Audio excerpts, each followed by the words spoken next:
প্রায় 7.5 কিলোমিটার উপর থেকে কোনো রকম প্যারাশুট ছাড়াই বিমান থেকে ঝাঁপ দেওয়ার মতো দুঃসাহসিক এক রেকর্ড করেছেন আমেরিকান নাগরিক লুক আইকেন্স।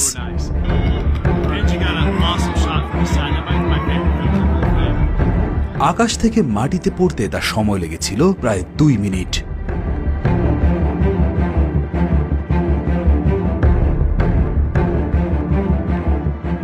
তিনি প্রথম ব্যক্তি যিনি কোনো নিরাপত্তা সরঞ্জাম ছাড়াই বায়ুমণ্ডলের প্রায় শেষ প্রান্ত থেকে পৃথিবীতে ঝাঁপ দেওয়ার মতো দুঃসাহস দেখিয়েছেন।